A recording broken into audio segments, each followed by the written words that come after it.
नमस्कार। आप सभी का स्वागत है Rajasthan study point YouTube channel पर। आज इस वीडियो में हमें राजस्थान जियोग्राफी के दो महत्वपूर्ण टॉपिक है, राजस्थान की वन संपदा और राजस्थान के जो वन्य जीव हैं इनके बारे में पढ़ेंगे। सबसे पहले हमें राजस्थान की जो वन संपदा है इसके बारे में पढ़ते हैं। सबसे पहला क्वेश्चन है, राजस्थान राज्य पर्यावरण नीति किस वर्ष में घोषित की गई? राजस्थान की जो राज्य पर्यावरण नीति है यह कब घोषित की गई थी? कौन सा ऑप्शन इसमें सही होगा? तो इसमें ऑप्शन नंबर 3 सही होगा, 18 फरवरी 2010।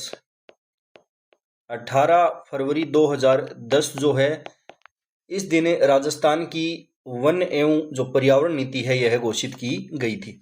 राजस्थान की यदि नवीनतम वन नीति की बात करें, राजस्थान की नवीनतम वन नीति इसकी घोषणा है वह की गई है 5 जून 2023 को।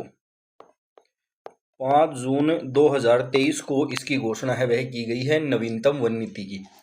इसके अंदर जो लक्ष्य है वह क्या रखा गया है? इसके अंदर लक्ष्य रखा गया है कि जो आगामी 20 वर्ष होंगे उसके अंदर राजस्थान का जो भौगोलिक क्षेत्र है इसके 20% तक वनस्पति का जो आवरण है इसको बढ़ाना है। तो यह भी आप याद रखना, पहली वन नीति है वह 18 फरवरी 2010 को जारी की गई, नवीनतम वन नीति 5 जून 2023 को जारी की गई है, जिसका लक्ष्य है कि अगले 20 वर्षों में राज्य के कुल भौगोलिक क्षेत्र पर 20% वन है यह करना है। आगे बात करें, राजस्थान वन नीति 2023 के अनुसार राज्य में अगले 20 वर्षों में वन आवरण को भौगोलिक क्षेत्र में के कितने प्रतिशत तक बढ़ाया जाना है? कितने प्रतिशत तक बढ़ाया जाना है? तो 20% तक। ऑप्शन नंबर 4 सही होगा। अगला है, राजस्थान सरकार ने जलवायु परिवर्तन नीति की शुरुआत की। राजस्थान सरकार जो है इसने जलवायु परिवर्तन नीति की शुरुआत है वह कब की थी? कौन सा ऑप्शन इसके अंदर सही होगा? तो ऑप्शन नंबर 4 सही होगा, 2023 के अंदर। अगला है, राजस्थान के किस शहर में विश्व वानिकी उद्यान स्थित है? राजस्थान का कौन सा शहर है जिसमें विश्व वानिकी उद्यान है वह स्थित है? कौन सा ऑप्शन इसके अंदर सही होगा? तो ऑप्शन नंबर 3 सही होगा, जयपुर। अगला है, राजस्थान में पर्यावरण एवं जलवायु परिवर्तन निदेशालय की स्थापना किस वर्ष हुई? राजस्थान के अंदर पर्यावरण एवं जलवायु परिवर्तन जो निदेशालय है इसकी स्थापना किस वर्ष की गई थी? 2010, 18, 19 और 20। ऑप्शन नंबर 3 सही होगा, 2019 में इसकी स्थापना है वह हुई थी। राजस्थान के अंदर यदि आपसे पूछे तो पर्यावरण विभाग की स्थापना है वह कब हुई थी? राजस्थान के अंदर पर्यावरण विभाग जो है इसकी स्थापना कब हुई थी? तो ये हुई थी 1983 में। अगला है, राजस्थान जैविक विविधता नियम किस वर्ष तैयार किए गए थे? राजस्थान जैविक विविधता जो नियम है वह किस वर्ष तैयार किए गए थे? कौन सा ऑप्शन इसके अंदर सही होगा? ऑप्शन नंबर 3 सही होगा, 2010 के अंदर। राजस्थान के अंदर राजस्थान राज्य जैव विविधता बोर्ड है इसकी स्थापना कब हुई थी? राजस्थान राज्य जैव विविधता बोर्ड,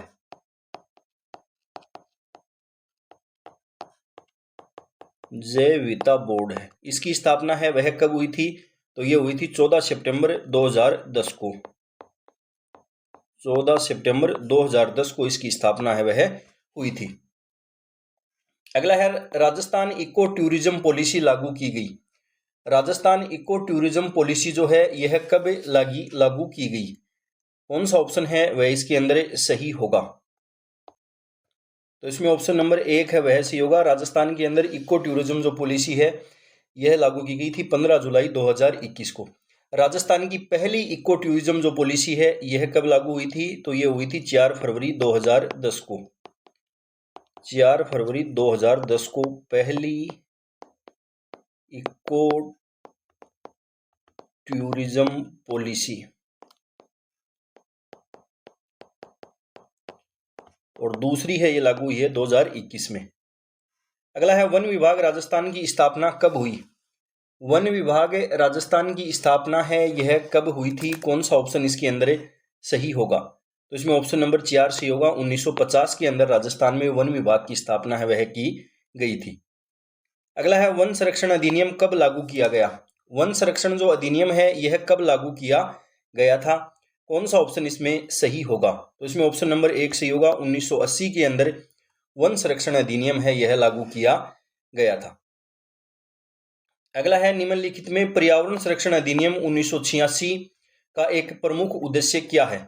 निम्नलिखित में से पर्यावरण संरक्षण अधिनियम 1986 का एक प्रमुख उद्देश्य है वह क्या है? जल निकायों का संरक्षण, वन्य जीव अभयारण्यों की स्थापना, प्रदूषकों के उत्सर्जन को नियंत्रित करना, सतत कृषि प्रथाओं को बढ़ावा देना। कौन सा ऑप्शन सही होगा? तो प्रदूषकों के उत्सर्जन को नियंत्रित करना इसका उद्देश्य है। अगला है, पर्यावरण संरक्षण अधिनियम 1986 के प्रावधानों में निम्नलिखित शामिल नहीं है। प्रदूषक, सूर्य से ऊर्जा, प्रदूषण और खतरनाक पदार्थ। कौन सा ऑप्शन है वह इसके अंदर सही होगा? ऑप्शन नंबर 2 सही होगा। सूर्य से ऊर्जा, सौर ऊर्जा जो है वह इसके प्रावधानों में शामिल नहीं है। अगला है, भारत सरकार के किस अधिनियम के द्वारा वनों के बारे में राज्यों की स्वायत्ता समाप्त हो गई? भारत सरकार का कौन सा अधिनियम था जिसे वनों के बारे में राज्यों की जो स्वायत्ता है वह समाप्त हो गई थी? कौन सा ऑप्शन सही होगा? तो ऑप्शन नंबर 1 सही होगा। वन संरक्षण अधिनियम 1980 के द्वारा राज्यों की जो वनों के बारे में स्वायत्ता थी वह समाप्त हो गई थी। अगला है, वन नीति के अनुसार कितना प्रतिशत क्षेत्र वनों से आच्छादित होना चाहिए? वन नीति जो है इसके अनुसार कितना प्रतिशत क्षेत्र है यह वनों से आच्छादित होना चाहिए? तो यह होना चाहिए 33%। ऑप्शन नंबर 1 है वह इसके अंदर सही होगा। यदि हम वन नीतियों की बात करें भारत और राजस्थान की, तो पहली वन नीति जो है भारत सरकार की वह स्वतंत्रता से पहले आई थी 1894 में। इसके बाद में जो वन नीति आई है वह आई है 1952 में। उसके बाद में वन नीति आई है 1988 के अंदर। ये 1988 के अंदर वन नीति आई, इसमें उद्देश्य रखा गया कि जो भौगोलिक क्षेत्र है इसके 33% जो भाग है इस पर वन होना चाहिए। जहां पर पर्वत हैं वहां पर 60% भाग पर वन होना चाहिए और मैदान जहां पर हैं वहां पर 20% भाग पर वन है वह होना चाहिए। राजस्थान की पहली वन नीति 18 फरवरी 2010 को आई थी। दूसरी वन नीति है वह 5 जून 2023 को आई है, जिसमें लक्ष्य रखा गया है कि अगले 20 वर्षों में जो वन आच्छादित जो क्षेत्र है यह 20% करेंगे। अगला है, राजस्थान में वन मंडलों की संख्या है। राजस्थान के अंदर वन मंडलों की संख्या है वह कितनी है? कौन सा ऑप्शन है वह इसके अंदर सही होगा? कौन सा ऑप्शन है वह इसके अंदर सही होगा? तो राजस्थान के अंदर यदि वन मंडलों की बात करें तो ये क्वेश्चन बहुत पहले पूछा गया था। वर्तमान के अंदर राजस्थान में प्रादेशिक वन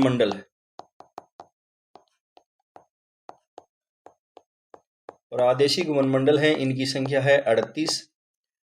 वन्य जीव मंडल जो हैं इनकी संख्या जो राजस्थान के अंदर वह कितनी है? वन्य जीव मंडल इनकी संख्या है वह है 16। तो ये आप याद रखना। राजस्थान के अंदर क्षेत्रफल की दृष्टि से जो सबसे बड़ा वन मंडल है वह कौन सा है? तो वह है जोधपुर वन मंडल। जोधपुर वन मंडल जो है यह क्षेत्रफल की दृष्टि से सबसे बड़ा है। क्षेत्रफल की दृष्टि से सबसे छोटा यदि पूछे तो वह है सिरोही वन मंडल। सिरोही वन मंडल जो है यह सबसे छोटा है।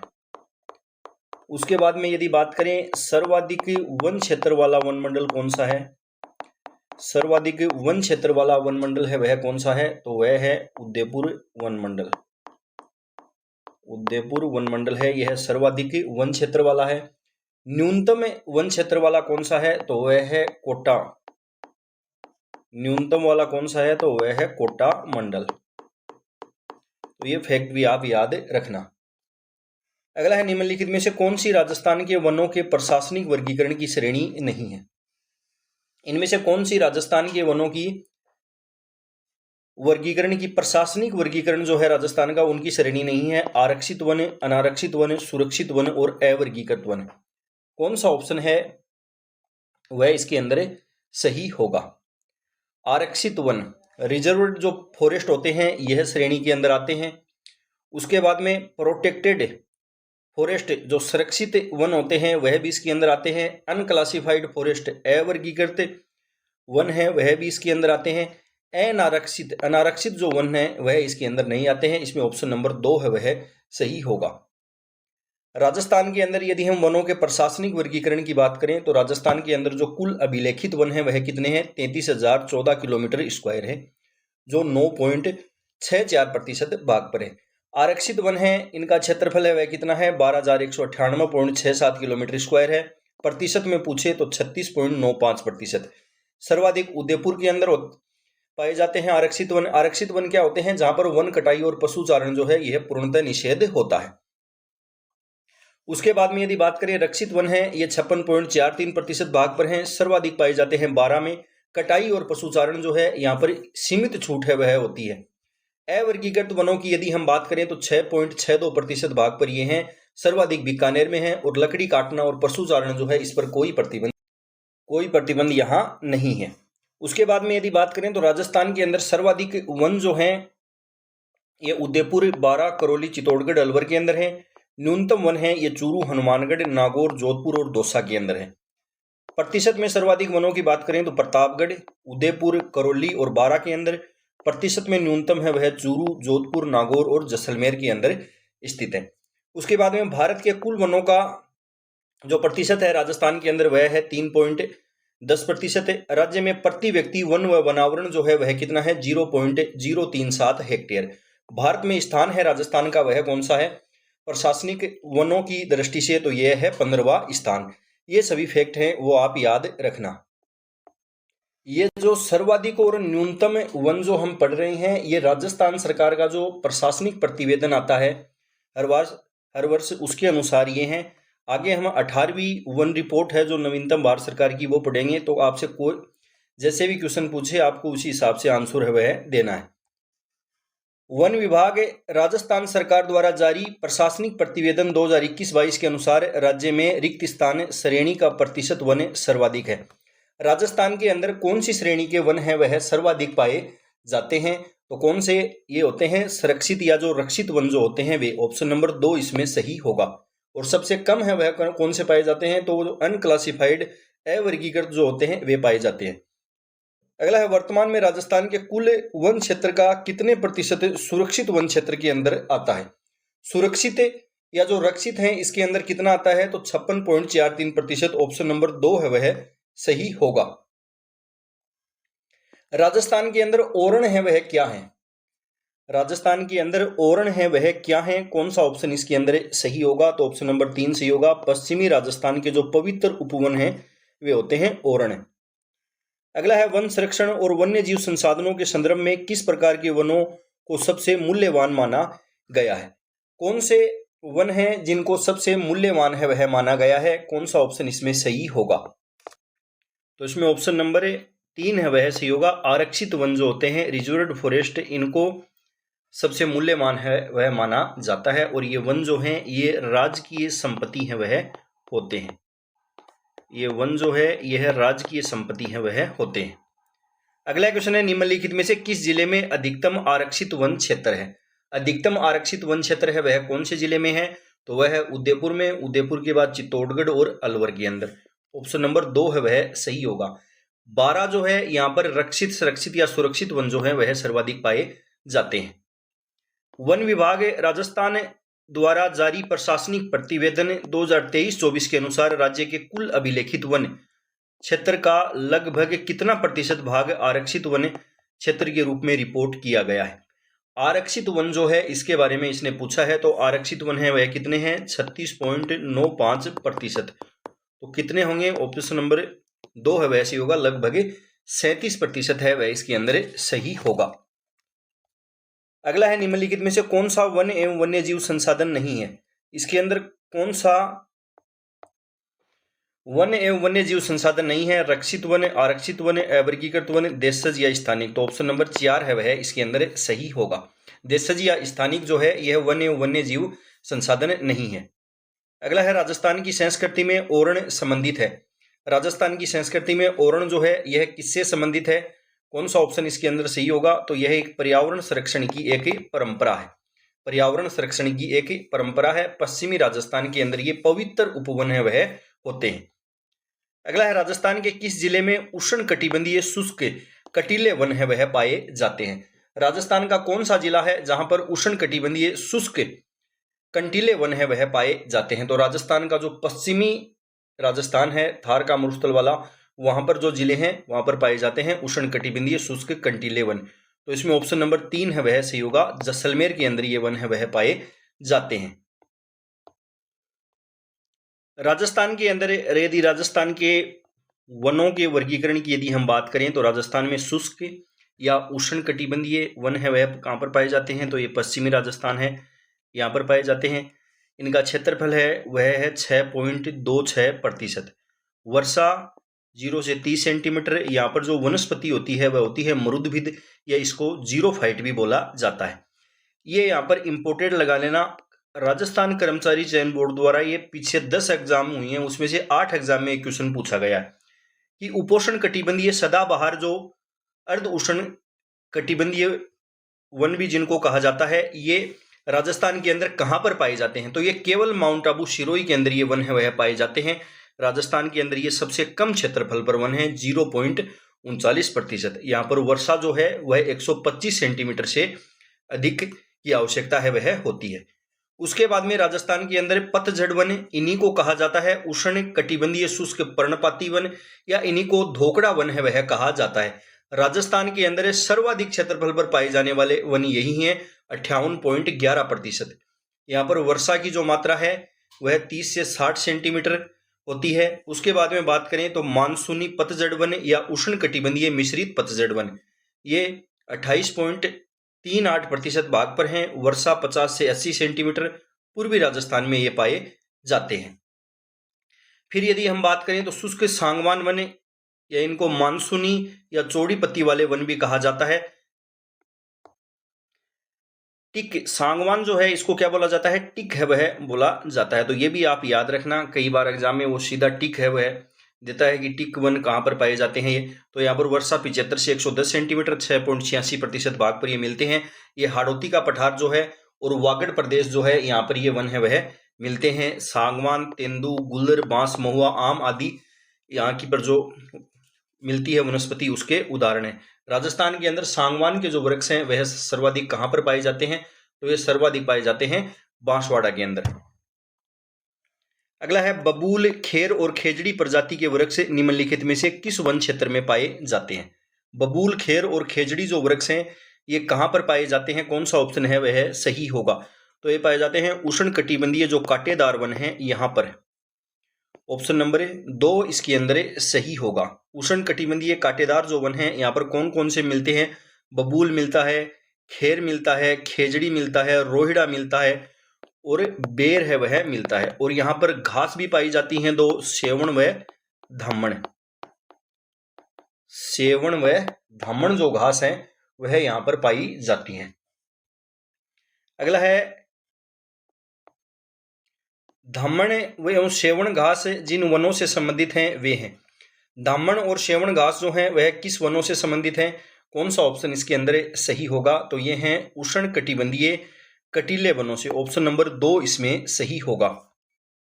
अगला है निम्नांकित में से कौन सी एक प्रकार की वनस्पति राजस्थान में नहीं है। इनमें से कौन सी वनस्पति राजस्थान में नहीं पाई जाती है, उष्ण कटिबंधीय शुष्क, उष्ण कटिबंधीय कंटीली, उष्ण कटिबंधीय मरुस्थलीय, मैग्रोव। मैग्रोव वनस्पति जो है यह राजस्थान के अंदर नहीं मिलती है।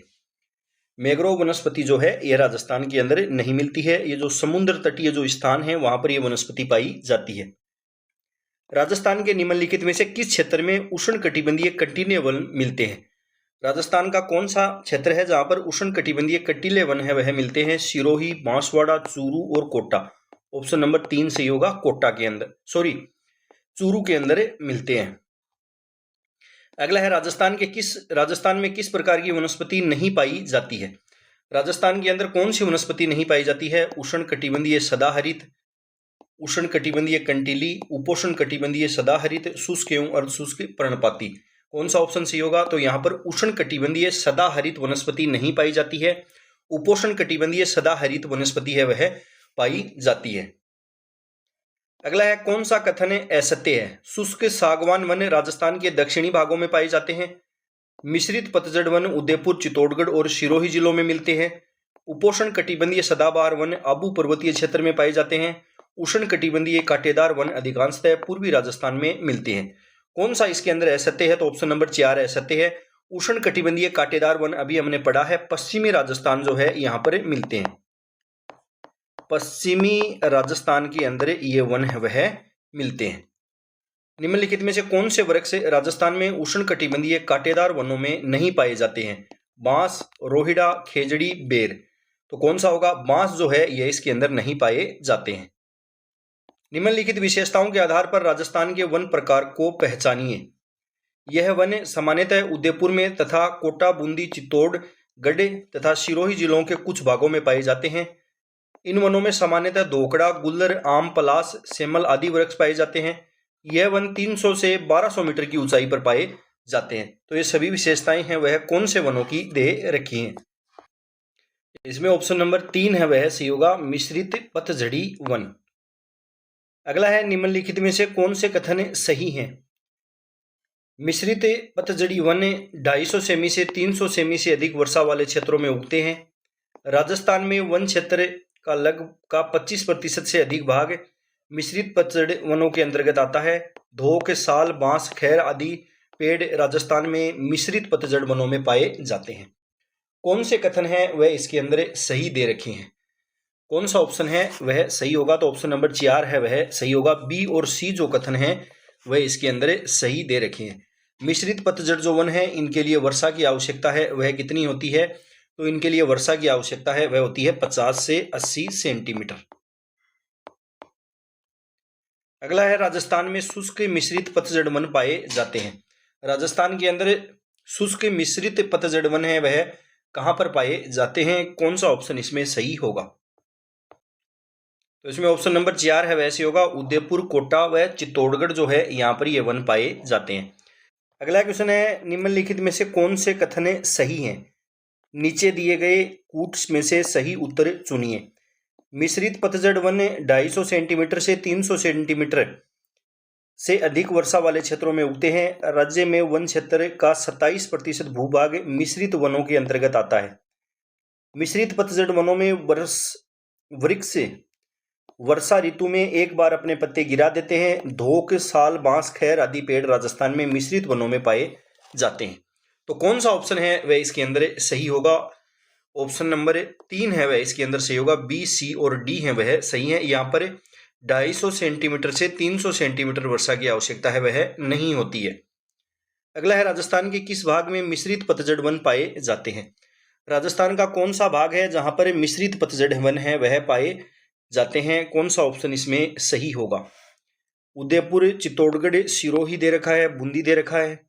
उसके बाद में यदि हम बात करें तो जोधपुर, जैसलमेर, बीकानेर, बाड़मेर, डूंगरपुर, बांसवाड़ा, प्रतापगढ़, झालावाड़, अलवर, जयपुर, चूरू, झुंझुनू। तो ऑप्शन नंबर 1 इसमें सही होगा, उदयपुर, चित्तौड़गढ़, सिरोही और बूंदी जो है यहाँ पर ये वन पाए जाते हैं। राजस्थान के अंदर यदि हम मिश्रित पतझड़ वनों की बात करें तो ये मेवाड़ के अंदर, मेवाड़ में कौन कौन से जिले आते हैं? राजसमंद, उदयपुर, भीलवाड़ा और चित्तौड़गढ़। और राजस्थान के अंदर ये अलवर, भरतपुर, करौली और धौलपुर जो हैं ABCD, मेवाड़ प्लस ABCD जो है ये याद रखना, अलवर, भरतपुर, करौली, धौलपुर, यहाँ पर ये पाए जाते हैं मिश्रित पतझड़ वन। क्षेत्रफल के अवरोही क्रम में राजस्थान में वन प्रकार की कौन सी क्रमावली सही है? क्षेत्रफल के अवरोही क्रम में राजस्थान में कौन सी प्रकार की क्रमावली है वह सही है? कौन सा ऑप्शन इसमें सही होगा? पहला दे रखा है शुष्क पर्णपाती, मिश्रित पर्णपाती, उष्ण कटिबंधीय कांटेदार, उपोष्ण कटिबंधीय सदा रहित। मिश्रित पर्णपाती दे रखा है, शुष्क पर्णपाती, उष्ण कटिबंधीय कांटेदार, उपोष्ण कटिबंधीय सदा हरित।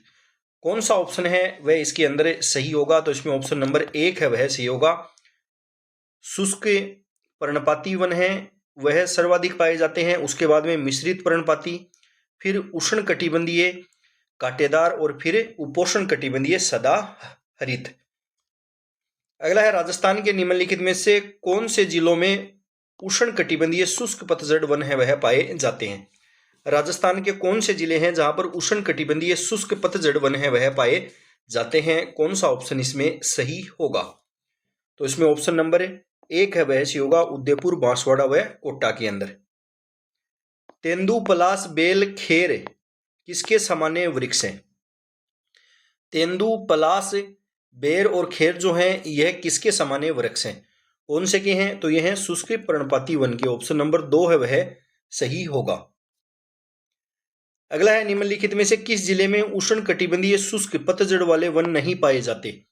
कौन सा जिला है जहां पर उष्ण कटिबंधीय शुष्क पतझड़ वाले वन है वह नहीं पाए जाते हैं? अलवर, बांसवाड़ा, बूंदी, जालोर। तो इसमें ऑप्शन नंबर 4 सही होगा। जालोर के अंदर ये वन है वह नहीं पाए जाते हैं। अगला है निम्नांकित में से कौन से वन राजस्थान में सर्वाधिक क्षेत्रफल में फैले हुए हैं? कौन से वन हैं जो राजस्थान के अंदर सर्वाधिक क्षेत्रफल पर फैले हुए हैं? उष्ण कटिबंधीय पतझड़ वन, मिश्रित पतझड़ वन, उपोष्ण कटिबंधीय सदाबहार वन, शुष्क सागवान वन। कौन सा ऑप्शन है वह इसके अंदर सही होगा?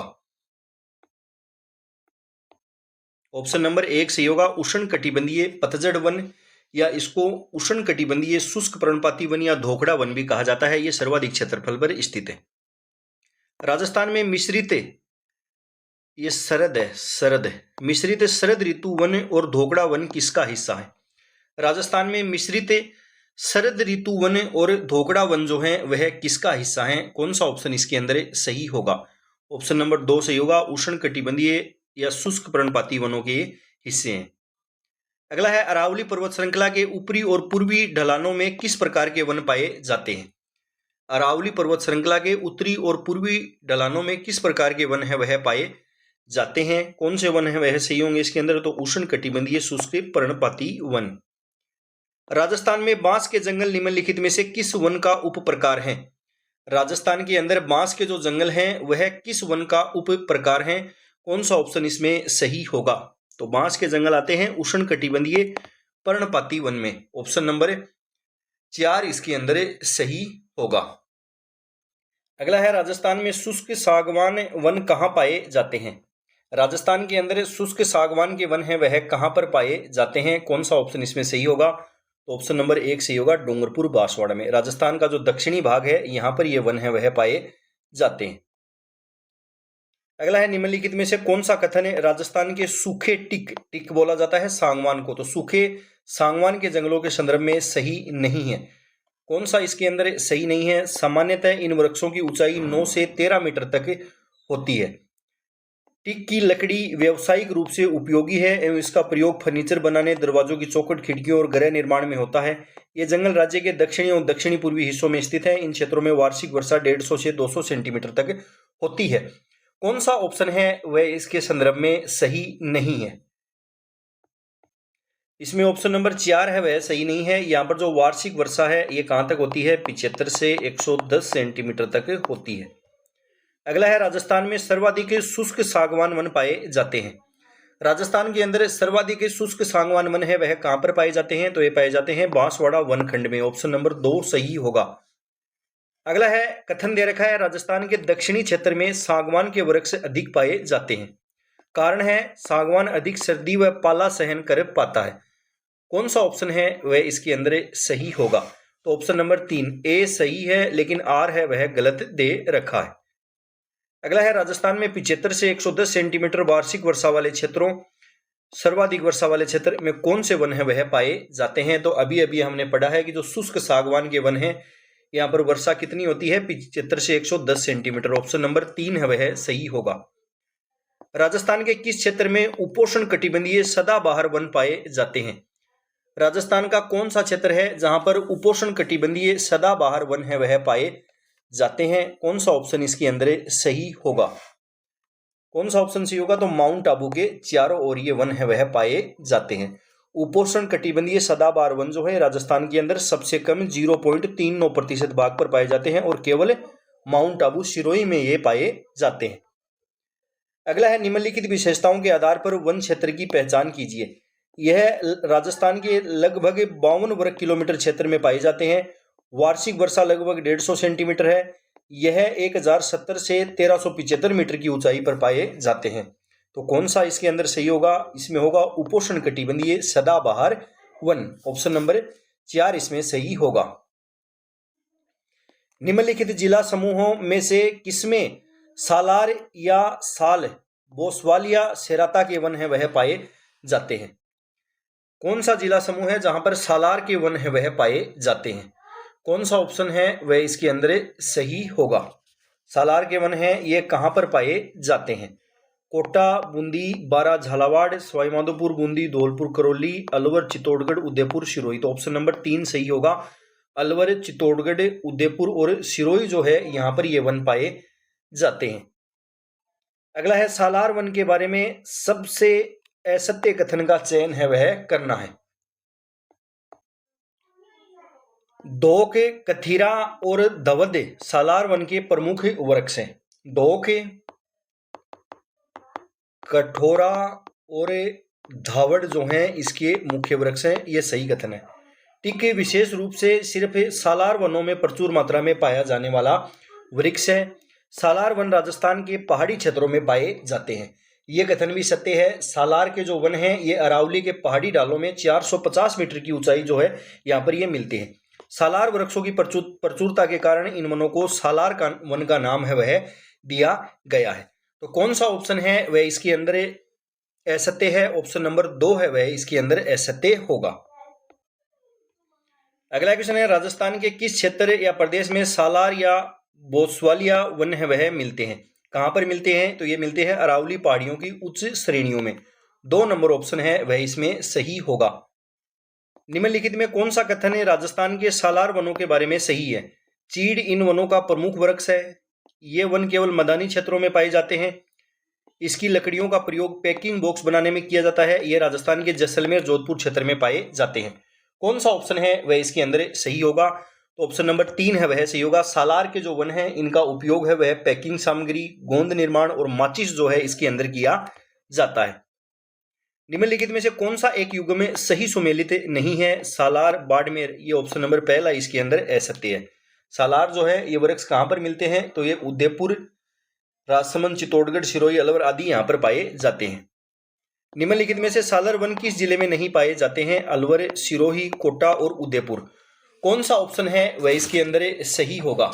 कौन से जिले में ये नहीं पाए जाते हैं? तो ये कोटा के अंदर नहीं पाए जाते हैं। ऑप्शन नंबर 3 है वह सही होगा। अरावली पहाड़ियों में सालर वृक्ष किस ऊंचाई पर मिलते हैं? अरावली की जो पहाड़ियां हैं यहाँ पर सालर वृक्ष जो है वह किस ऊंचाई पर मिलते हैं? तो ये मिलते हैं 450 मीटर से अधिक ऊंचाई पर। ऑप्शन नंबर 2 इसके अंदर सही होगा। अगला है निम्नलिखित में से पलाश वन राजस्थान के किस क्षेत्र में नहीं पाए जाते हैं? पलाश के जो वन हैं वह राजस्थान के किस क्षेत्र में नहीं पाए जाते हैं? कौन सा ऑप्शन इसके अंदर सही होगा? अलवर, अजमेर, उदयपुर और जैसलमेर। कौन सा सही होगा? तो जैसलमेर के अंदर ये वन है वह नहीं पाए जाते हैं। राजस्थान में पलाश के वन निम्नलिखित में से किस वन का एक उप प्रकार है? कौन से वनों का एक उप प्रकार है पलाश के वन? कौन सा ऑप्शन इसके अंदर सही होगा? तो ये हैं उष्ण कटिबंधीय शुष्क पर्णपाती वनों के प्रकार। ऑप्शन नंबर 2 है वह सही होगा। ऑप्शन नंबर 2 है वह सही होगा। उष्ण कटिबंधीय शुष्क पर्णपाती जो वन है इसके यदि उप प्रकारों की बात करें तो कौन कौन से इसके उप प्रकार हैं? सांगवान के one, Salar one, Dokda one, डाक या पलाश वन, डाक या पलाश वन, बांस के वन, खैर वन और बबूल वन। ये इसके उप प्रकार हैं। राजस्थान के पलाश के वन कौन से जिलों में पाए जाते हैं? पलाश के जो वन हैं ये राजस्थान के अंदर कहां पर पाए जाते हैं? कौन सा ऑप्शन इसके अंदर सही होगा? कौन सा ऑप्शन है वह इसके अंदर सही होगा? तो ऑप्शन नंबर 1 सही होगा। अलवर, अजमेर, उदयपुर और राजसमंद के अंदर पलाश या डाक के वन जो है वह पाए जाते हैं। पलाश जो है इसको डाक के नाम से भी जाना जाता है, इसको खाकरा के नाम से भी जाना जाता है। इसके यदि वैज्ञानिक नाम की बात करें तो इसका वैज्ञानिक नाम है वह है ब्यूटिया मोनोस्पर्मा। ब्यूटिया मोनोस्पर्मा जो है यह इसका वैज्ञानिक नाम है। इसके उपनामों की यदि हम बात करें तो इसे जंगल की ज्वाला है वह कहा जाता है। जंगल की ज्वाला है वह इसको कहा जाता है। अगला है राजस्थान में पलाश वन के संदर्भ में निम्नलिखित में से कौन सा कथन सही नहीं है। ये वन उन क्षेत्रों में फैले हैं जहां धरातल कठोर व पथरीला है। ये वन राजस्थान के केवल पठारी क्षेत्र में पाए जाते हैं। ये वन अलवर, अजमेर, सिरोही, उदयपुर, पाली और चित्तौड़गढ़ क्षेत्रों में फैले हैं। ये वन उष्णकटिबंधीय शुष्क पर्णपाती वनों के उप प्रकार है। तो कौन सा ऑप्शन है वह इसके अंदर सही नहीं दे रखा है। कौन सा ऑप्शन है वह इसके अंदर सही नहीं दे रखा है। इसमें ऑप्शन नंबर 2 है वह सही होगा। ये वन राजस्थान के केवल पठारी क्षेत्र में पाए जाते हैं। ये कथन है वह असत्य है। राजस्थान में पाए जाने वाले पलाश के वनों की विशेषताएं हैं। ये वन उन क्षेत्रों में फैले हैं जहां का धरातल पथरीला एवं कठोर है। ये पहाड़ियों के उन क्षेत्रों में प्रचुर मात्रा में पाए जाते हैं जहां पठारी भूमि उपलब्ध है। इस प्रकार के वन केवल माउंट आबू क्षेत्र में पाए जाते हैं। ये वन मैदानों में भी पाए जाते हैं जहां कंकड़ और मृदा कम मात्रा में पाई जाती है। कौन सा ऑप्शन इसके अंदर सही होगा। तो इसमें ऑप्शन नंबर 4 सही होगा, ए, बी और डी। इस प्रकार के वन केवल माउंट आबू में पाए जाते हैं। ये कथन असत्य है। राजस्थान में निम्नलिखित में से किस प्रकार के वनों की प्रधानता है। राजस्थान के अंदर कौन से वनों की प्रधानता है। कौन सा ऑप्शन इसके अंदर सही होगा। सालार वन, डाक वन, बबूल वन और खेर वन। तो इसके अंदर ऑप्शन नंबर 2 है वह सही होगा, डाक वन या पलाश वन। अगला है राजस्थान में खैर वनीय क्षेत्र पाए जाते हैं।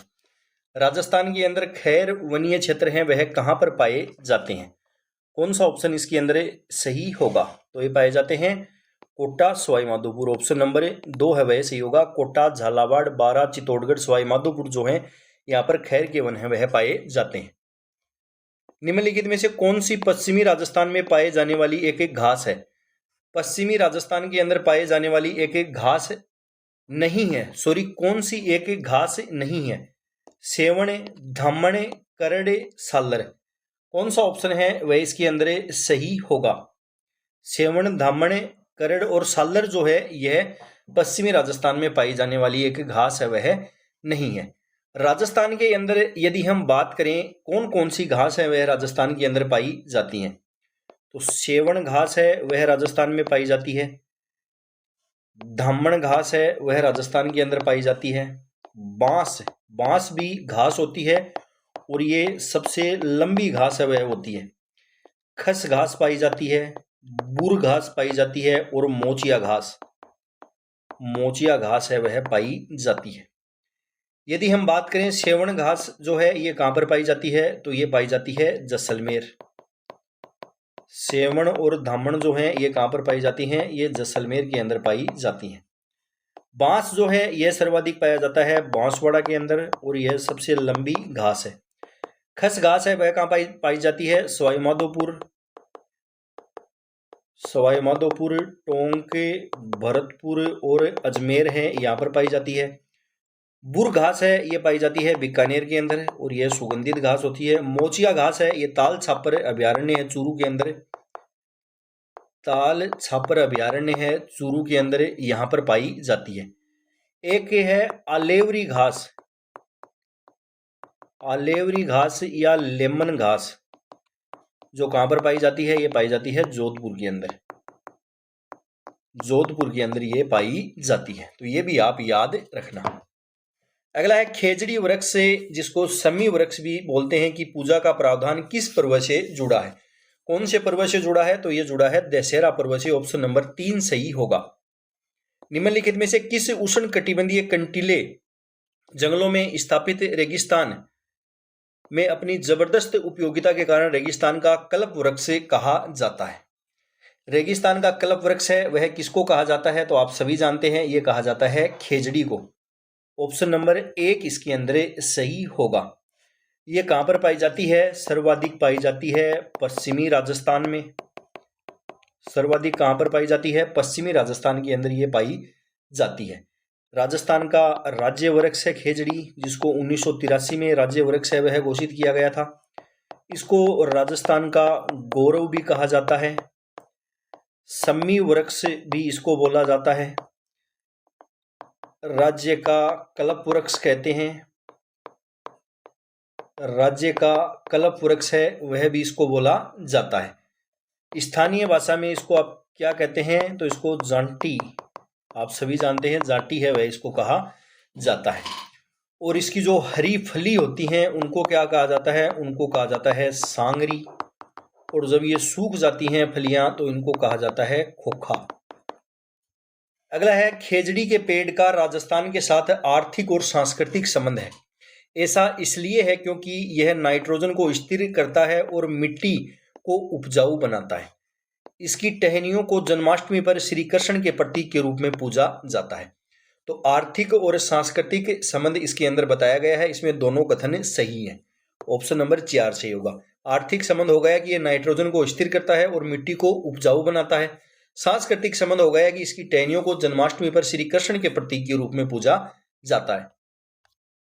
अगला है खेजड़ी वृक्ष के बारे में निम्नलिखित में से कौन सा कथन गलत है। खेजड़ी वृक्ष मुख्य रूप से राजस्थान के थार मरुस्थल में पाया जाता है, सत्य कथन है। खेजड़ी वृक्ष का आकार बहुत अधिक होता है। खेजड़ी वृक्ष शुष्क और अर्धशुष्क क्षेत्रों के पारितंत्र के लिए अत्यंत महत्वपूर्ण है। खेजड़ी वृक्ष का वानस्पतिक नाम प्रोसोपिस सिनेरेरिया है। तो कौन सा ऑप्शन है वह इसके अंदर सही होगा। खेजड़ी वृक्ष का आकार बहुत अधिक नहीं होता है, इसका आकार सामान्य होता है। खेजड़ी का पेड़ राजस्थान के स्थानीय लोगों के लिए महत्वपूर्ण माना जाता है। खेजड़ी के पेड़ के बारे में निम्नलिखित में से कौन सा कथन सही नहीं है। सूखी परिपक्व फलियां जिन्हें स्थानीय रूप में खोखा कहा जाता है में मीठा गूदा होता है और यह खाने योग्य भी होती हैं और स्थानीय बच्चों द्वारा पसंद की जाती हैं। यह पश्चिमी राजस्थान का सबसे प्रमुख पेड़ है। इसे वर्ष 1982-83 में राज्य वृक्ष घोषित किया गया था। खेजड़ी की सूखी पीली फलियों को संग्रहित किया जाता है और साल भर खाना पकाने के लिए उपयोग किया जाता है। तो कौन सा ऑप्शन है वह इसके अंदर सही होगा। कौन सा ऑप्शन है वह इसके अंदर सही नहीं दे रखा है। कौन सा ऑप्शन है वह इसके अंदर सही नहीं दे रखा है, तो ऑप्शन नंबर 4 इसमें सही नहीं होगा। अगला है निम्नलिखित को सुमेलित कीजिए। सुमेलित करना है, एक तरफ दे रखे हैं राजस्थान की वनस्पति और एक तरफ वनस्पति का प्रमुख उपयोग है वह दे रखा है। सालर वृक्ष, सालर वृक्ष हमने पीछे पढ़ा था, पैकिंग बॉक्स के लिए ये काम में आते हैं। खेजड़ी जो है यह राजस्थान का अधिक उपयोगी वृक्ष है और इसको राजस्थान का कल्प वृक्ष भी कहते हैं, तो इसके अंदर हो जाएगा 4। धामन, धामन क्या है, डेयरी पशुओं के लिए यह एक पौष्टिक घास है। सांगवान की लकड़ी है, ये इसका उपयोग है वह कृषि के उपकरण बनाने में होता है। अगला है कौन सी राजस्थान में पाए जाने वाली झाड़ी का एक प्रकार नहीं है। राजस्थान में पाए जाने वाली झाड़ी का कौन सा एक प्रकार नहीं है। फोग, धामण, लाना, अरना। कौन सा ऑप्शन है वह इसके अंदर सही होगा। तो इसमें ऑप्शन नंबर 2 ही सही होगा। धामण जो है ये क्या होती है, यह एक घास होती है। अगला है धामण, करड़ और अंजन जो है ये क्या है, तो ये राजस्थान की घास की किस्में हैं। ऑप्शन नंबर 1 सही होगा। अगला है अर्जुन का वृक्ष प्रमुख रूप से रिक्त स्थान जिले में मिलता है। अर्जुन का जो वृक्ष है वह कौन से जिले के अंदर मिलता है, कौन सा ऑप्शन इसमें सही होगा। जालोर, जैसलमेर, झालावाड़, जयपुर। कौन सा ऑप्शन सही होगा, तो ऑप्शन नंबर 3 सही होगा, झालावाड़। अर्जुन का जो वृक्ष है यह कहां पर पाया जाता है, तो यह उदयपुर, बांसवाड़ा, कोटा, सलूम्बर और झालावाड़ है, यहां पर यह पाया जाता है। झालावाड़ के अंदर यह सर्वाधिक पाया जाता है। झालावाड़ के अंदर यह सर्वाधिक पाया जाता है। खैर वृक्ष के कौन से भाग से कत्था प्राप्त किया जाता है। खैर वृक्ष का कौन सा भाग है जिससे कत्था प्राप्त किया जाता है, कौन सा ऑप्शन इसके अंदर सही होगा। मध्यवर्ती लकड़ी से, पत्तों से, जड़ों से और छाल से। कौन सा होगा, तो इसके वृक्ष की जो छाल है इससे कत्था तैयार किया जाता है। ये कत्था है वह तैयार करती है केथोड़ी जनजाति। केथोड़ी जो जनजाति है उसके द्वारा ये कत्था है वह तैयार किया जाता है। खैर है ये सर्वाधिक कहां पर पाया जाता है, सर्वाधिक पाया जाता है उदयपुर और चित्तौड़गढ़ के अंदर। उदयपुर और चित्तौड़गढ़ के अंदर यह सर्वाधिक पाया जाता है। अगला है निम्नलिखित में से कौन सा कत्थे का मुख्य उत्पादक नहीं है। कौन सा कत्थे का मुख्य उत्पादक नहीं है। बीकानेर, भरतपुर, बूंदी और झालावाड़। कौन सा ऑप्शन इसमें सही होगा, तो बीकानेर है ये कत्थे का उत्पादक नहीं है। निम्नलिखित में से जिलों का कौन सा युग्म कत्था बबूल कत्था का प्रमुख उत्पादक क्षेत्र है? भरतपुर अलवर, उदयपुर चित्तौड़गढ़, बांसवाड़ा बारां और चूरू बीकानेर। कौन सा ऑप्शन है वह इसमें से होगा? तो उदयपुर और चित्तौड़गढ़।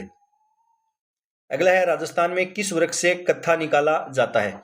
राजस्थान के अंदर कौन से वृक्ष से कत्था है वह निकाला जाता है? कौन सा ऑप्शन से होगा? तो खैर के वृक्ष से। अगला है, राजस्थान का निम्नलिखित में से कौन सा वृक्ष गोंद का स्रोत नहीं है? राजस्थान के अंदर कौन सा वृक्ष है वह गोंद का स्रोत नहीं है? बबूल, बांस, नीम और पीपल।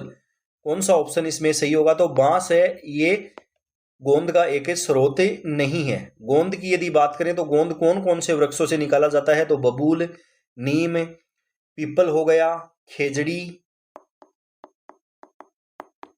सालार, डाक, इन सभी से गोंद है वह निकाला जाता है। निम्नलिखित वृक्षों में से कौन सा वृक्ष राजस्थान में गोंद के लिए अच्छा स्रोत है?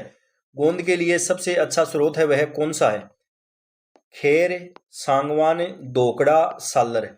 कौन सा ऑप्शन है वह इसके अंदर सही होगा? तो ऑप्शन नंबर 4 सही होगा। सालार जो वृक्ष है यह गोंद के लिए सबसे अच्छा स्रोत है। अगला है, किस वृक्ष के पत्तों से बीड़ी बनाई जाती है? कौन से वृक्ष के पत्ते हैं जिनसे बीड़ी है वह बनाई जाती है? कौन सा ऑप्शन इसमें सही होगा? तो आप सभी जानते हैं, तेंदू के जो पत्ते हैं इनसे बनाई जाती है बीड़ी। ऑप्शन नंबर 1 इसमें सही होगा। तेंदू का जो वृक्ष है यह सर्वाधिक कहां पर पाया जाता है? तेंदू का जो वृक्ष है यह सर्वाधिक कहां पर पाया जाता है? तो यह पाया जाता है बांसवाड़ा में। बांसवाड़ा के अंदर यह सर्वाधिक पाया जाता है। बांसवाड़ा में यह पाया जाता है। झालावाड़, बारां, प्रतापगढ़, सलूंबर, उदयपुर, यहाँ पर यह पाया जाता है। इसके बाद में यदि बात करें तो तेंदू का जो वृक्ष है इसका राष्ट्रीयकरण है वह कब किया गया था? राष्ट्रीयकरण है वह इसका किया गया था 1974 में। 1974 में किया गया था।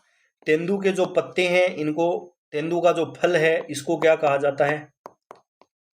तेंदू का जो फल होता है इसको क्या कहा जाता है? इसको बोलते हैं टिमरू। टिमरू है वह इसको बोला जाता है। तो ये भी आप याद रखना। अगला है, निम्नलिखित में से राजस्थान के कौन से जिले में तेंदू पत्ती का उत्पादन नहीं होता है? उदयपुर दे रखा है, सिरोही, बारां और झालावाड़। कौन सा ऑप्शन है वह इसके अंदर सही होगा? तेंदू जो है ये कहां पर नहीं होता है? सिरोही के अंदर। ऑप्शन नंबर 2 सही होगा। राजस्थान के निम्नलिखित में से कौन सी मुख्य वन उपज नहीं मानी जाती है? इमारती या गोला लकड़ी, ईंधन लकड़ी, तेंदुपत्ता, बांस। तो तेंदुपत्ता है ये राजस्थान की मुख्य वन उपज नहीं मानी जाती है। निम्नलिखित में किस प्रकार के वन राजस्थान में बहुत बड़े क्षेत्र में पाए जाते हैं? राजस्थान के अंदर कौन से वन हैं जो बहुत बड़े क्षेत्र में पाए जाते हैं? कौन सा ऑप्शन सही होगा? तो धोकड़ा वन। ऑप्शन नंबर 2 है वह सही होगा। चिरमी राज्य के कौन से क्षेत्र में मिलती है? उत्तरी अर्धशुष्क, पूर्वी मैदान, हाड़ौती पठार, पश्चिमी मरुस्थल। कौन सा ऑप्शन सही होगा? तो ऑप्शन नंबर 2 है वह सही होगा। ये पूर्वी राजस्थान के अंदर मिलती है। इसके उपयोग की यदि हम बात करें तो इसका उपयोग है वह हद्दे रोग के अंदर किया जाता है और गर्भपात के अंदर इसका उपयोग है वह किया जाता है चिरमी का, और ये पूर्वी राजस्थान के अंदर मिलती है। राजस्थान के अंदर यदि हम बात करें वज्रदंती, वज्रदंती जो दंत रोग में लाभ देती है ये कहां पर मिलती है? तो ये मिलती है हाड़ौती और जो मेवाड़ क्षेत्र है यहाँ पर। हाड़ौती और जो मेवाड़ क्षेत्र है यहाँ पर ये मिलती है। एक याद रखना, शंख पुष्पी, शंख पुष्पी जो है ये राजस्थान के अंदर कहां पर मिलती है? तो इसके अंदर क्या होता है? याददाश्त के अंदर वृद्धि है वह होती है। याददाश्त में वृद्धि है वह होती है, और ये कहां पर मिलती है? जोधपुर और बाड़मेर में। जोधपुर और बाड़मेर जो है यहाँ पर यह मिलती है। तो ये भी आप याद रखना। अगला है, बांस के जंगल राजस्थान के किस जिले में पाए जाते हैं? बांस के जो जंगल हैं वह राजस्थान के किस जिले में पाए जाते हैं? ऑप्शन नंबर 2 है वह सही होगा। राजस्थान के अंदर बांसवाड़ा, चित्तौड़गढ़, उदयपुर, कोटा, सिरोही आदि जो जिले हैं यहाँ पर ये पाया जाता है। बांस की यदि हम बात करें तो मैंने अभी आपको बताया कि बांस जो है वह एक घास होती है। बांस जो है एक घास होती है और सर्वाधिक लंबी घास, सर्वाधिक लंबी घास है वह यह होती है। बांस है, इसको आदिवासियों का हरा सोना है वह कहा जाता है। आदिवासियों का हरा सोना, आदिवासियों का हरा सोना इसको कहते हैं। आदिवासियों की इमारती लकड़ी इसको कहा जाता है। आदिवासियों की इमारती लकड़ी भी इसको कहा जाता है। आदिवासियों के हरे सोने के नाम से जाने जाने वाला वृक्ष है वह कौन सा है, तो वह है बांस। 3 नंबर ऑप्शन सही होगा। अगला है खस की घास मुख्य रूप से राजस्थान में पाई जाती है। खस घास जो है ये राजस्थान के अंदर कहां पर पाई जाती है, तो ये पाई जाती है सवाई माधोपुर में, टोंक में, भरतपुर में और अजमेर के अंदर। ऑप्शन नंबर 1 है इसके अंदर सही होगा। इसका जो प्रयोग है यह शरबत बनाने में किया जाता है, इत्र बनाने में इसका प्रयोग किया जाता है और यह एक सुगंधित घास है वह होती है। कमरों को खुशबूदार एवं ठंडा करने के लिए किस घास का प्रयोग किया जाता है? कमरों को खुशबूदार एवं ठंडा करने के लिए कौन सी घास का प्रयोग है वह किया जाता है, तो ये किया जाता है खस घास का। ऑप्शन नंबर 3 सही होगा। निम्नलिखित में से कौन सी घास राजस्थान के पश्चिमी जिलों में नहीं पाई जाती? लाणा, धामण, सेवण, करड़। कौन सा ऑप्शन है वह इसके अंदर सही होगा? कौन सी घास है जो पश्चिमी राजस्थान के अंदर नहीं पाई जाती है, तो इसमें ऑप्शन नंबर 1 सही होगा, लाणा। अगला क्वेश्चन है रखत, कांकड़, डांग और रुद्र ये सभी क्या हैं, तो ये वनों के संरक्षण से संबंधित हैं। ऑप्शन नंबर 1 है वह सही होगा। अगला है सोरसन घास के मैदान किस जिले में स्थित है? सोरसन घास के जो मैदान हैं वह कौन से जिले के अंदर स्थित हैं, तो ये पाए जाते हैं बारां में। ऑप्शन नंबर 3 सही होगा। अगला है सेवण घास का वानस्पतिक नाम है। सेवण जो घास है इसका वानस्पतिक नाम है वह क्या होता है, कौन सा ऑप्शन है इसके अंदर सही होगा, तो इसका वानस्पतिक नाम है वह होता है लेसियूरस सिडिकुस। ऑप्शन नंबर 4 है वह सही होगा। इसके बाद में यदि मैं बात करें धामण घास का वैज्ञानिक नाम यदि आपसे पूछे तो क्या होगा, सेनक्रस सेटिजेम्स। बांस है इसका वैज्ञानिक नाम है या वानस्पतिक नाम है वह क्या होता है, तो इसका होगा बम्बूसा वल्गरिस, बम्बूसा वल्गरिस। अश्वगंधा पौधे के किस भाग को दवाई बनाने के लिए मुख्यतः प्रयोग में लिया जाता है? अश्वगंधा का जो पौधा होता है इसके किस भाग को दवाई बनाने के लिए उपयोग में लिया जाता है, कौन सा ऑप्शन इसमें सही होगा? ऑप्शन नंबर 4 है वह सही होगा, जड़। अश्वगंधा जो है ये क्या करता है, यह रोग प्रतिरोधक क्षमता है उसको बढ़ाता है और इसकी सर्वाधिक खेती है यह कहां पर की जाती है, ये की जाती है कोटा संभाग में। बीड़ निम्न जिलों में पाए जाते हैं। बीड़ जो है ये कौन से जिलों के अंदर पाए जाते हैं, कौन सा ऑप्शन है वह सही होगा? कौन सा ऑप्शन है वह इसके अंदर सही होगा, तो ऑप्शन नंबर 2 सही होगा, सीकर, जोधपुर और पाली के अंदर ये पाए जाते हैं। बीड़ जो है ये क्या होते हैं, ये क्वेश्चन भी एग्जाम में पूछा गया है। तो बीड़ जो है ये राजस्थान के अंदर घास के मैदान या चारागाह जो होते हैं उनको कहा जाता है। राजस्थान में घास के मैदान या जो चारागाह होते हैं उनको बीड़ कहा जाता है, बीड़ है वह कहा जाता है। अगला है रेगिस्तान का सागवान कौन सा वृक्ष है? रेगिस्तान का सागवान है वह कौन सा वृक्ष कहलाता है, कौन सा ऑप्शन इसके अंदर सही होगा, तो इसमें ऑप्शन नंबर 1 है वह सही होगा, रोहिड़ा जो है इसको रेगिस्तान का सागवान है वह कहा जाता है। रोहिड़ा जो है इसका वानस्पतिक नाम यदि बात करें तो क्या है, टिकोमेला अंडुलेटा, टिकोमेला अंडुलेटा होता है। सर्वाधिक कहां पर पाया जाता है, सर्वाधिक पाया जाता है पश्चिमी राजस्थान में, पश्चिमी राजस्थान में पाया जाता है। यह राजस्थान का राज्य पुष्प है, राज्य पुष्प का दर्जा दिया गया 1983 के अंदर, 83 के अंदर, और इसको मरुस्थल का सागवान है वह कहा जाता है। सेवण व धामण घास राजस्थान के किस जलवायु प्रदेश में उगती हैं? सेवण और दामन घास है कौन से जलवायु प्रदेश में उगती हैं, तो ये उगती हैं जैसलमेर की तरफ ज्यादा, तो ये उगती हैं शुष्क में। ऑप्शन नंबर 1 सही होगा। अगला है कौन सा वनोत्पाद राजस्थान के ग्रामीण क्षेत्रों में शराब बनाने में काम में लिया जाता है? राजस्थान के ग्रामीण क्षेत्रों में शराब बनाने के लिए कौन सा काम में लिया जाता है? तो ये लिया जाता है महुआ। ऑप्शन नंबर 1 है वह सही होगा, महुआ। महुआ जो है इसको आदिवासियों का कल्प वृक्ष कहते हैं, आदिवासियों का कल्प वृक्ष है वह इसको कहा जाता है, आदिवासियों का कल्प वृक्ष है वह इसको कहा जाता है। और महुआ के जो पुष्प होते हैं इनसे शराब है वह बनाई जाती है और ये औषधि के लिए भी काम में आता है। सर्वाधिक जो महुआ है ये कहाँ पर पाया जाता है राजस्थान में? तो ये डूंगरपुर में, और उसके बाद उदयपुर, चित्तौड़गढ़, सिरोही आदि जिलों में ये मिलता है। महुआ के यदि वानस्पतिक नाम की यदि हम बात करें तो मधुका लॉन्गिफोलिया, ये इसका वानस्पतिक नाम है। निम्नलिखित को सुमेलित है वह करना है।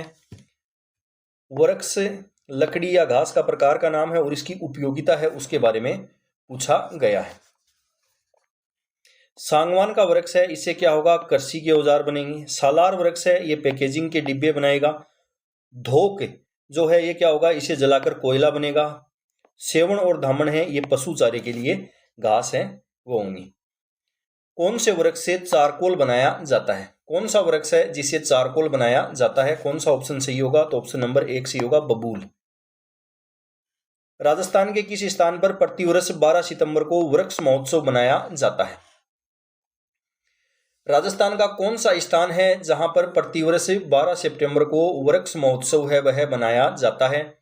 कौन सा ऑप्शन इसके अंदर सही होगा? तो ऑप्शन नंबर 3 है वह सही होगा, खेजड़ली के अंदर। राजस्थान की निम्न में से किस देशी रियासत ने सर्वप्रथम वन संरक्षण की योजना लागू की? राजस्थान की कौन सी रियासत थी जिसने सबसे पहले वन संरक्षण की योजना है वह लागू की थी? तो वह थी जोधपुर रियासत, जिसने 1910 के अंदर वन संरक्षण योजना है वह लागू की थी। वन अधिनियम है वह किसके द्वारा बनाया गया था? वन अधिनियम ये सबसे पहले बनाया गया था अलवर रियासत द्वारा। अलवर रियासत ने 1935 के अंदर वन अधिनियम है वह बनाया था। निम्नलिखित में कौन सा डेजर्ट डेवलपमेंट प्रोग्राम डीडीपी का लक्ष्य नहीं है? निम्नलिखित में से कौन सा डेजर्ट डेवलपमेंट प्रोग्राम डीडीपी का लक्ष्य नहीं है? ऑप्शन दे रखे हैं, वृक्षारोपण को प्रोत्साहन, खनिज का अतिविदोहन, संसाधनों का विकास, मरुस्थलीकरण पर नियंत्रण। कौन सा ऑप्शन सही होगा? खनिजों का अतिदोहन जो है वह इसका उद्देश्य नहीं है। राजस्थान सरकार ने स्टेट वेटलैंड अथॉरिटी की स्थापना हेतु अधिसूचना किस वर्ष में जारी की थी? राजस्थान सरकार ने स्टेट वेटलैंड अथॉरिटी की स्थापना हेतु अधिसूचना है वह जारी की थी 2018 में। अगला क्वेश्चन है, राजस्थान में राजस्थान वानिकी और जैव विविधता विकास परियोजना RFBDP किस देश के वित्तीय सहयोग से क्रियान्वित है वह की जा रही है? कौन सा ऑप्शन है वह इसके अंदर सही होगा? ऑप्शन नंबर 1 है वह इसके अंदर सही होगा, जिक्का जापान। जिक्का जो है इसका फुल फॉर्म है वह भी एग्जाम में पूछी जाती है। तो इसकी फुल फॉर्म क्या है? जापानी इंटरनेशनल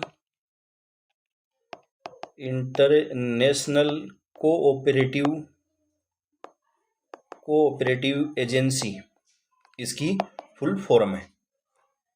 अगला है, राजस्थान वानिकी एवं जैव विविधता परियोजना फेज 2 के संदर्भ में गलत कथन का चयन है वह करना है। इसे जापानी अंतर्राष्ट्रीय सहयोग एजेंसी JICA द्वारा सहायता प्रदान की गई। ये जो राज्य वानिकी एवं जैव विविधता कार्यक्रम या परियोजना है इसके बारे में मैं आपको बताता हूँ। फेज 3 इसके फेज हैं, फेज पहला, फेज दूसरा और फेज तीसरा। 3 फेज इसके हैं। पहला फेज जो है इसका चला था 2003 से 2010 तक। इसके अंदर जिले थे वह थे 18 जिले। इसके अंदर सहयोग है वह किसने किया था? वह किया था जिक्का ने सहयोग किया। दूसरा फेज है वह चला है 2011 से 2022 तक। इसके अंदर शामिल किए गए थे 15 जिले, 10 मरुस्थलीय जिले थे और 5 गैर मरुस्थलीय जिले थे। इसमें भी सहयोग किसने किया था? जीका ने किया था। तीसरा फेज है वह चला है 2023 से। 2023 से वर्तमान के अंदर सहयोग है वह कौन कर रहा है? तो वर्तमान के अंदर जो सहयोग कर रहा है वह कर रहा है फ्रेंच डेवलपमेंट एजेंसी। फ्रांस की एक एजेंसी है French development agency. French development agency जो है वह इसके अंदर सहयोग कर रही है और ये तीसरा फेज है, ये 2023 से शुरू हुआ है। इसके अंदर जो कथन दे रखे हैं इसमें दे रखा है फेज 2 के बारे में पूछा है। इसमें 18 जिले एवं 8 वन्य जीव अभ्यारण्य शामिल थे। ये कथन इसमें असत्य है। 15 जिले हैं वह इसके अंदर शामिल थे। अगला है राजस्थान वानिकी एवं जैव विविधता योजना 2011-19 निम्न में से किससे संबंधित है? किससे संबंधित है? राजस्थान वानिकी एवं जैव विविधता योजना जो है वह किससे संबंधित है? कौन सा ऑप्शन इसके अंदर सही होगा?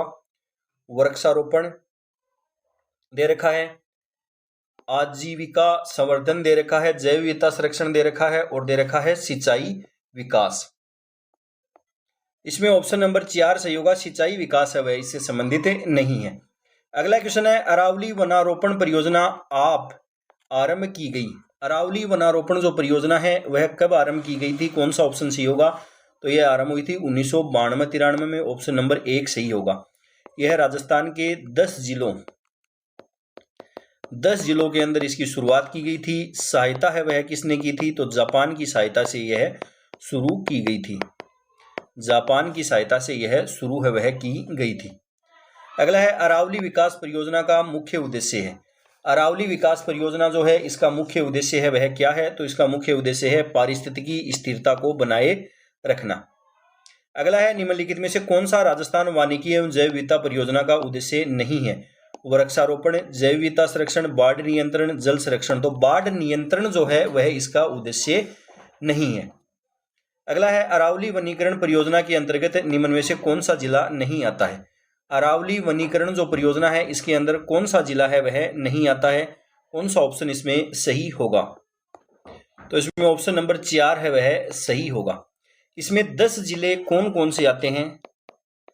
10 जिले कौन कौन से आते हैं? तो यदि हमें जयपुर संभाग की बात करें, जयपुर संभाग के अंदर पहले 5 जिले आते थे, उसमें से दौसा को माइनस करना है और 4 जिले इसमें आ जाएंगे, अलवर, जयपुर, सीकर और झुंझुनू।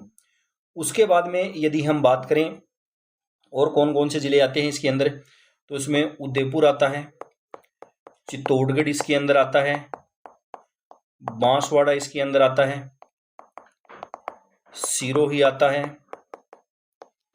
पाली आता है और नागौर जिला है वह आता है। ये 10 जिले इसके अंदर आते हैं, दौसा नहीं होगा। अगला है रुख भाइला का अर्थ क्या है? रुख का अर्थ होता है वृक्ष और भाइला राजस्थान में किसको कहते हैं? मित्र या दोस्त को। तो ऑप्शन नंबर 1 सही होगा, इसका अर्थ है वृक्ष मित्र। अगला है हरित राजस्थान कार्यक्रम का संबंध किससे है? हरित राजस्थान जो कार्यक्रम है इसका संबंध है वह किससे है? कौन सा ऑप्शन इसमें सही होगा? कौन सा ऑप्शन इसमें सही होगा? तो इसका संबंध है वह वृक्षारोपण से। हरित राजस्थान कार्यक्रम जो है यह कब चला था? 2009 में इसकी शुरुआत हुई और यह 2014 तक चला था। वृक्षारोपण की 5 वर्षीय योजना है ये। वृक्षारोपण की यह एक 5 वर्षीय योजना है। 5 वर्षीय योजना है। अगला है सन 1730 में राजस्थान के जोधपुर जिले में खेजड़ली आंदोलन किसके लिए हुआ था? 1730 के अंदर जो खेजड़ली आंदोलन है वह किसके लिए हुआ था? कौन सा ऑप्शन इसके अंदर सही होगा? आप सभी जानते हैं वन संरक्षण के लिए यह हुआ था। ऑप्शन नंबर 2 है वह सही होगा। ऑप्शन नंबर 2 है वह सही होगा। इसके अंदर अमृता देवी बिश्नोई जो हैं इन्होंने पेड़ों को काटने से बचाने के लिए इनके नेतृत्व में 365 लोगों द्वारा बलिदान है वह दिया गया था। इस समय जोधपुर का शासक कौन था? यह भी क्वेश्चन एग्जाम में आता है। अभय सिंह जोधपुर का शासक था। 12 सितंबर को बनाया जाता है खेजड़ली दिवस। खेजड़ली दिवस जो है वह प्रतिवर्ष 12 सितंबर को मनाया जाता है।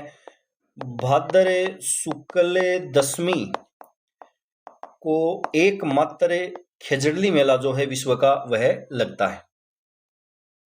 राजस्थान के कौन से समुदाय के लिए वन एवं वन्य जीव संरक्षण उनके धार्मिक अनुष्ठानों का भाग बन गया है? कौन से के लिए? तो विश्नोई समुदाय के लिए। ऑप्शन नंबर 3 है वह सही होगा। अमृता देवी की स्मृति में खेजड़ली शहीद मेला कब लगता है?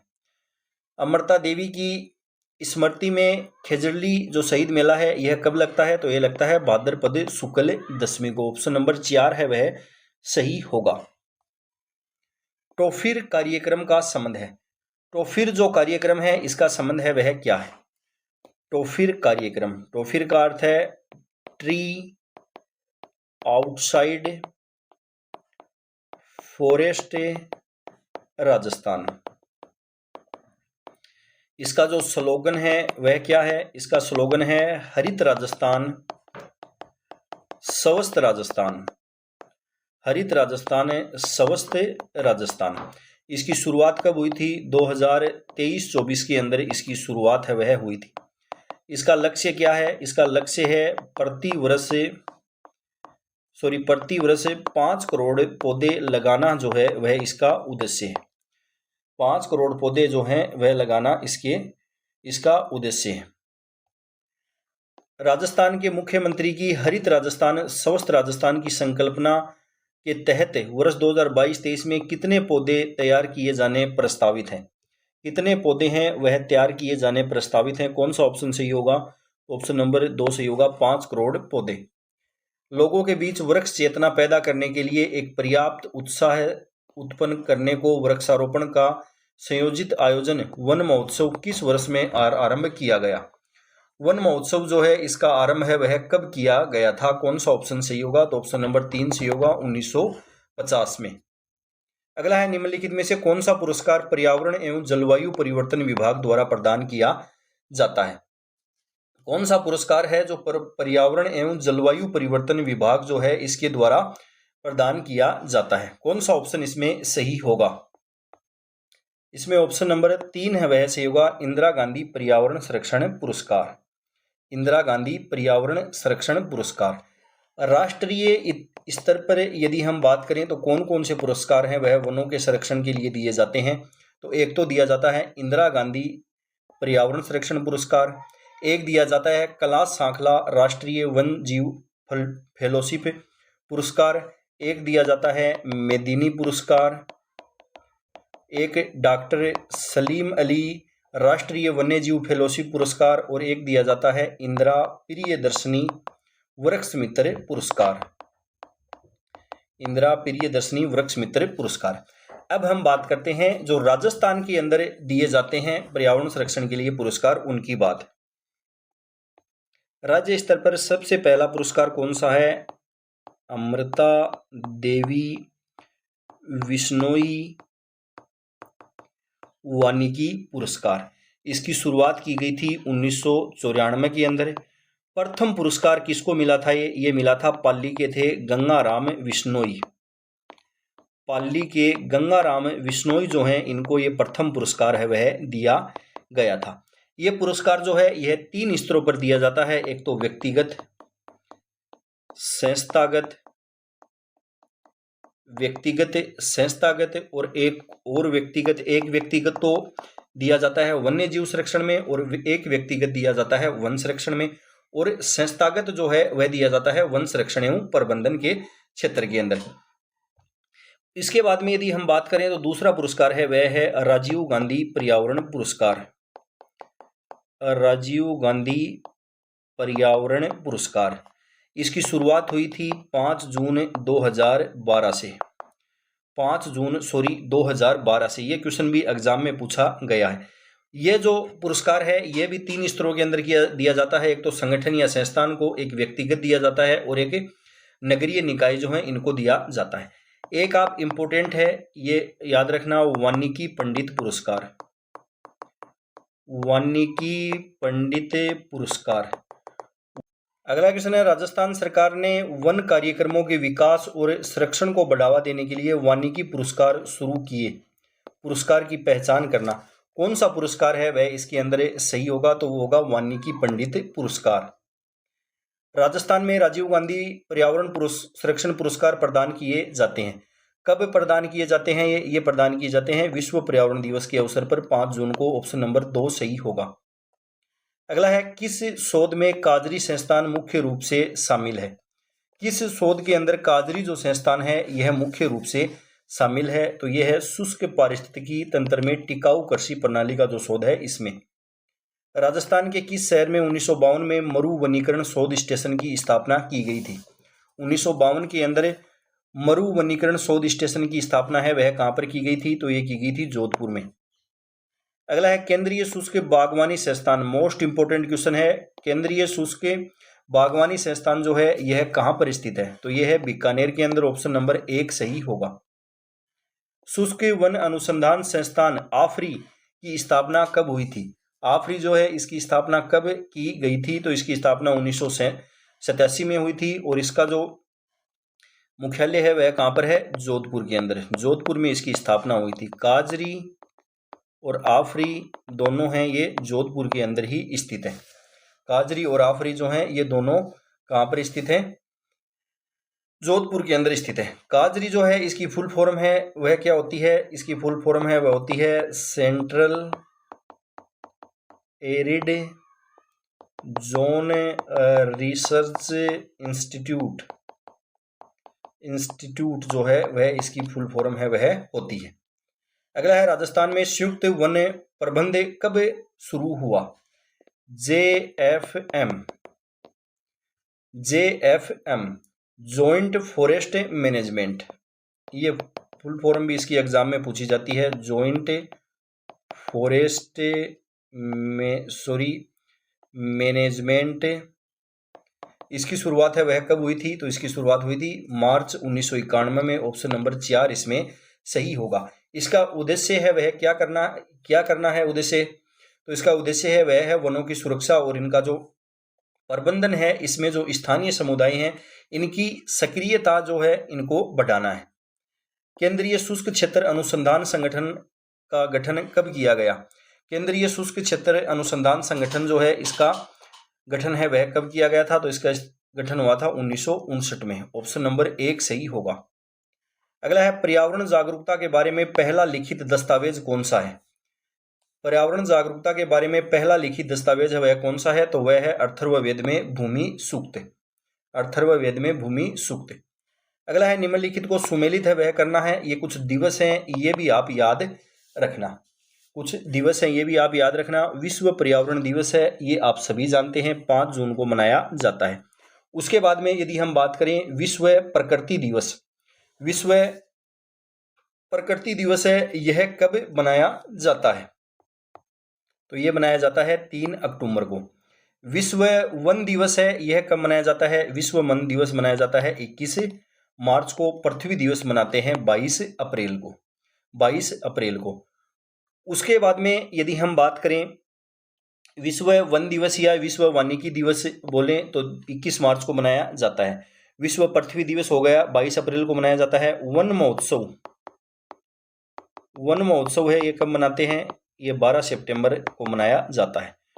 विश्व ओजोन दिवस है वह कब मनाया जाता है? ये क्वेश्चन भी एग्जाम में पूछा जाता है 16 सितंबर को। जल दिवस है यह कब मनाया जाता है? जल दिवस है वह कब मनाया जाता है? विश्व वानिकी दिवस के एक दिन बाद 22 मार्च को।